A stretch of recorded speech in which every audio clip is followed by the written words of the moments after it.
Reviewing the new Black Ops 6 Zombies map, The Tomb. Boss enemies. These mimics and amalgams have gone too far now, and I think they're really starting to ruin Black Ops 6 Zombies. I don't want to be pulled into a horde of zombies out of nowhere, especially on a map this small. It's just not fun. That's one of my two major negatives, but I will say the map is very nicely designed.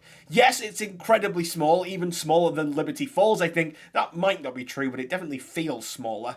But the visuals are really strong. It's a mixture of night and day, with the Dark Aether section in the middle being really fun and a bit spacious. The moving Pack-a-Punch is also a fun little gimmick. Speaking of gimmicks, the Easter egg has a few good ones. Stuff like the Torah's Roman numerals with simple enough puzzles that my little monkey brain had fun solving them without a guide. And the ones that I did have to use a guide for, well, that's just typical COD Zombie stuff. What was not fun though was that absolutely horrendous boss fight. I feel like the boss fights in Zombies so far have been pretty solid, but this was just horrendously awkward to try and figure out, unnecessarily punishing, and a bit too much of a bullet sponge. Fighting a little artifact isn't as fun as fighting a giant tentacle monster. But the reward for completing that boss fight? A cutscene where none of the original cast speak whatsoever. Yeah, this voice actor strike is really starting to affect these cutscenes, and fans are starting to rightly get annoyed at that too. This was not a satisfying ending in any way, shape or form for this map, which is a shame because I do think there's a lot to love about it. It looks like the next map is heading to around Liberty Falls again, which I'm okay with. Liberty Falls is my favourite map in the game so far, but we'll see what that brings. Overall, I'm giving The Tomb